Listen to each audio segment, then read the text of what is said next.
복잡한 정치권 이슈를 한 방에 묵직하게 풀어드리는 시간이죠. 돌쇠 토론 시간입니다. 정의당의 박원석 전 의원, 공론센터의 장성철 소장, 돌쇠 두 분 어서 오십시오. 안녕하십니까? 참 이 강서구청장 보궐선거의 후폭풍이 생각보다 더 큰 것 같아요. 연일 새로운 이슈들이 정치권에 떠오르고 있는데 우선 이제 어제 화제가 됐던 장면부터 풀어가 볼게요. 그 이준석 전 대표가 눈물 흘리면서 하는 기자회견을 여러분 보셨는데 사실 그 기자회견도 갑자기였지만 그 전에 안철수 의원 기자회견도 갑자기였어요. 같은 국회에서 안철수 의원, 이준석 전 대표 나란히 연이어 기자회견했거든요. 자, 그 장면 보겠습니다. 언제까지 이 응석바디가 당의 분탕질하는 것을 내버려 두시겠습니까? 저는 오늘 이준석을 내보내기 위해 당윤리위원회에 이준석 제명 징계를 요청하겠습니다. 저는 아픈 사람 상대하지 않습니다. 너무 짧아서 두 번 돌렸나요? 편집을?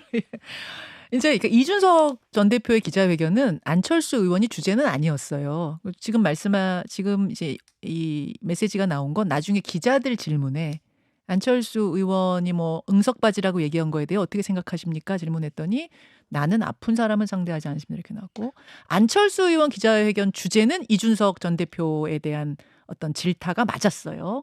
자, 여기서부터 얘기를 좀 풀어가 보죠. 근데 먼저 하나만 좀 말씀드리겠어요. 네. 이준석 대표가 안철수 의원을 아픈 사람이라고 표현한 게 이렇게 비꼬거나 아니면은 뭔가 공격하려고 한 거는 아니에요. 사실상 안철수 대표가 좀 아픈 부분 그거를 저런 식으로 표현한 거지. 뭐 나한테 무슨 징계하라고 그러고 저거는 좀 정신적으로 문제 있어. 이런 식으로 접근한 것은 아니다. 중의적이라고 해두죠. 근데 저는 어제 저 기자회견을 보면서 안철수 대표 표정만 봐도 화가 많이 났잖아요. 그러니까 강서 재보궐선거 유세 마지막에 이른바 이제 자빠졌네. 이 유세를 네. 둘러싼 논란, 예. 설전 끝에 저렇게까지 갔는데 근데 저게 본인 정치에 어떤 도움이 될까? 그러니까 이 정치인이 어떤 행위를 할 때는 이게 일종의 정치적 행위를 하는 거잖아요. 아무리 생각을 해봐도 별로 도움이 안 될 것 같은데. 근데 이제 제가 굳이 해석을 해보자면 이런 거죠. 첫 번째로는 나는 화가 났다. 더 이상 이제 이준석 못 참아주겠다. 이런 거고 두 번째로는 당내에 이준석을 때리면 좋아하는 분들이 있어요. 그러니까 뭐 당내에 이제 태극기 부도라든지 노년층이라든지 이런 강경 보수 당원들. 이제 그런 어떤 당심에 어필하고 싶다. 세 번째로는 대통령님, 제가 혹시 비대위원장을 하면 안 될까요? 손드는. 이게 이제 대통령을 향해서 용산을 향해서 저 말고 비대위원장 누가 있겠습니까? 지금 이 상황에. 저 그 세 번째 해석은 지금 처음 듣는 거 아니 같아요. 이런 거 아니고서는 이해가 안 돼요. 그런 게 아니라면 저렇게까지 할 이유가 있을까? 저게 마이너스인데 아무리 봐도. 아니 원래 왜냐하면 감정이 워낙 복받쳐서 많이 쌓였으니까 아니 그동안. 그렇다 하더라도 네. 안철수 대표가 그냥 뭐 초선 정치인도 아니고 삼선 중진에 대통령 후보를 몇 번 지냈으며 예. 당대표를 몇 번 했습니까? 물론 이제 이준석 대표도 정치적 무게감이 상당히 더해졌지만 그런데 저렇게 무슨 이준석 대표를 향해서 무슨 제거하고 축출하고 응석빠지고 이게 제가 보기에는 마이너스거든요. 아무리 봐도 안철수 대표의 정치적 위상에서. 근데 저게 이제 플러스가 되는 게 있다고 보고 저걸 할 거 아닙니까? 근데 굳이 해석을 해보자면 네. 그런 거 아니고선 납득이 안 된다. 물론 그런 어떤 본인의 바람대로 될 것 같지는 않아요. 제명이 될 것 같진 않아요? 제명도 안 될 것 같고 네. 저게 정치적으로 어떤 플러스 플러스? 알파를 가져올 것 같지 않은데 근데 그런 계산이 없이 저렇게 한다는 거는 아무 정무적 판단이 없다는 거하고 마찬가지인데 왜 저럴까 저는 이해가 안 됐어요. 비대위원장은 아닌 것 같고요. 그냥 분당갑의 공천 다시 주세요, 제발. 그렇게 이거 같아요. 해석하셨어요? 저는. 네. 그리고 또 뭐 이준석 대표에 아니 대해서 좀 화가 이준석 나 전 있고. 대표를 공격해서 분당갑 자리를 굳건히 하는 게 어떤 상관관계가 있습니까? 대통령님, 윤핵관 이준석 대표 싫지? 내가 대신 때려줄게. 내가 대신 당신들을 대신해서 싸워줄게. 그러니까 나 분당갑 나 다시 공천 줘. 아니 그러니까 비대위원장도 아니고 분당갑 공천 때문에 저런다면 네. 실망이죠. 아니 근데 저는 이렇게 안철수 전 대표가 그래도 국민의힘에서 좀 정치 지도자, 대권 후보 그런 사람이잖아요. 네.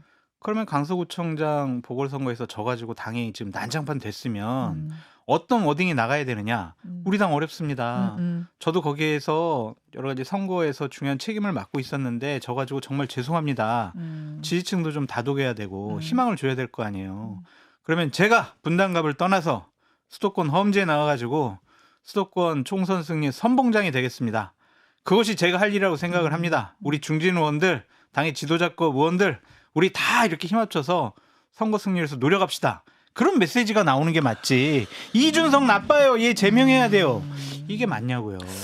지금 이제 청취자 날랄간님은 이렇게 쓰셨어요.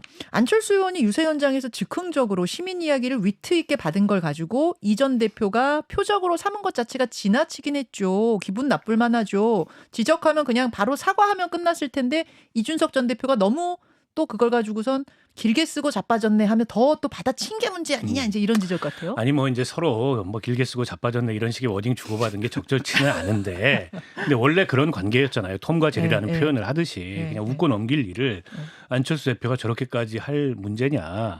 제가 보기에 무슨 정치적 득이 되느냐 이런 생각이고 그러니까 뭐 안철수 대표가 험지에 나가서 내년 총선에 기여하겠다 이런 정도는 아니더라도 안철수라는 키워드가 갖는 상징이 있어요. 그게 이제 뭐 중도 뭐 확장성 이런 건데 그러면 대통령실과 당의 관계 좀 바뀌어야 되고 그리고 지금처럼 이런 이념 전쟁이 아니라 민생을 중심으로 좀 더 실용적인 그런 총선 전략을 가져가야 된다. 근데 이런 발언을 해야 지금 큰 얘기를 해야 될 이게 타이밍이었다. 적절한 메시지죠. 이준석 죽이기 할 타이밍이 아니고. 타이밍이 알겠습니다.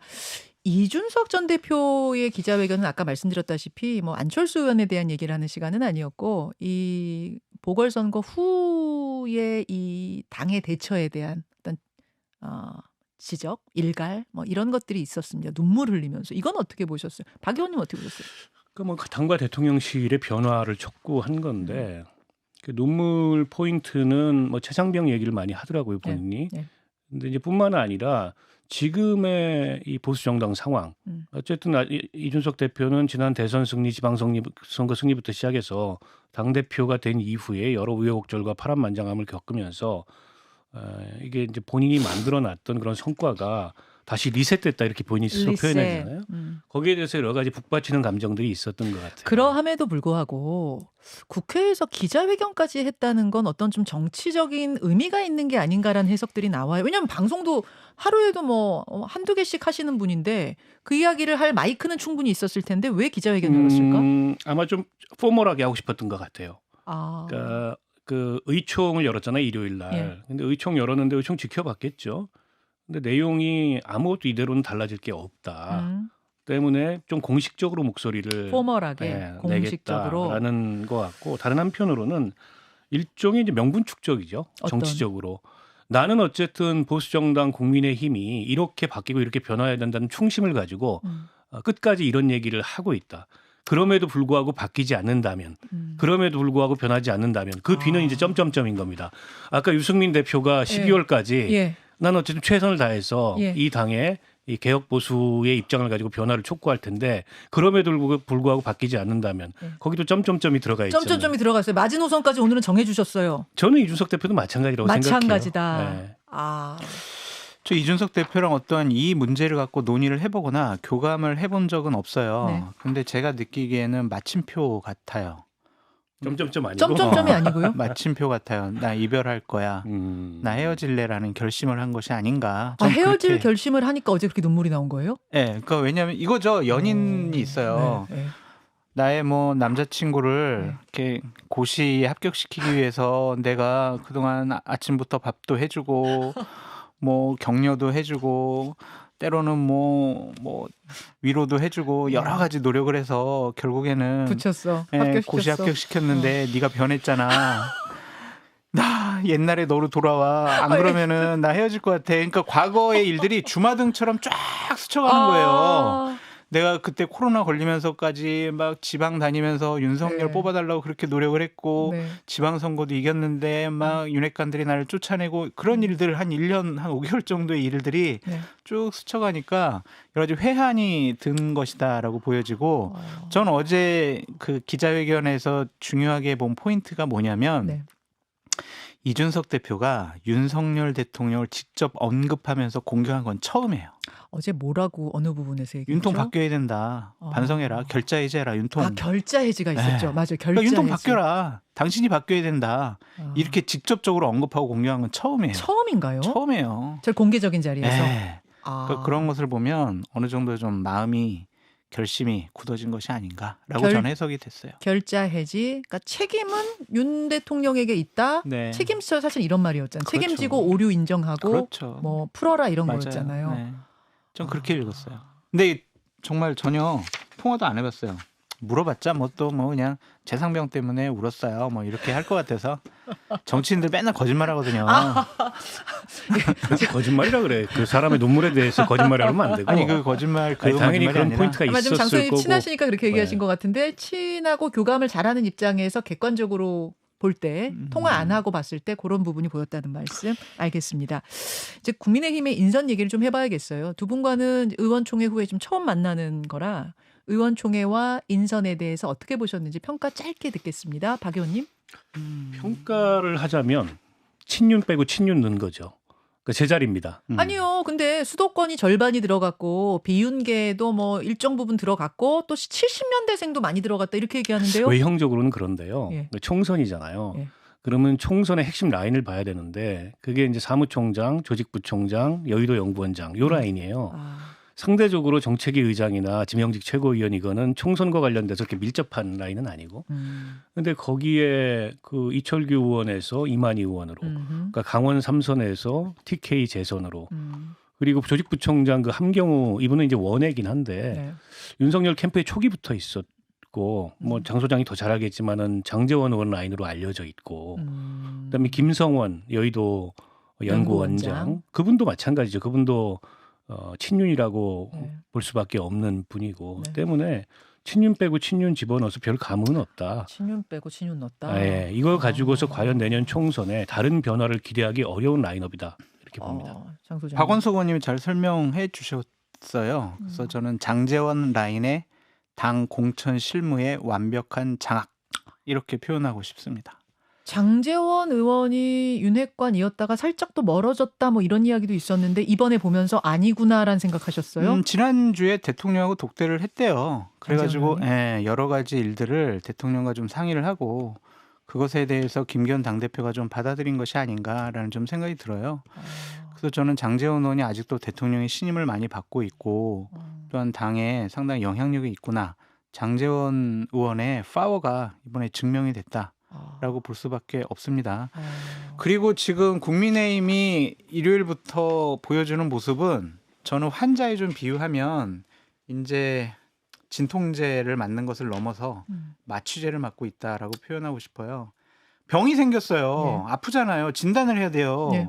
두통이야? 아니면 배가 아파? 아니면 다리가 부러졌어? 어디가 아프지? 그런데 그 병원을 고칠 생각은 안 하고요. 진통제를 먹었어요. 네네. 통증을 못 느끼니까. 네. 그러니까 나는 안 아파. 이렇게 생각을 한 거죠. 어. 근데 그거를 넘어서 가지고 네. 이제 마취제를 맞았어요. 그래가지고 아무런 감각이 없는 거예요. 통증을 못 느낄 뿐만이 아니라 감각까지 없어요.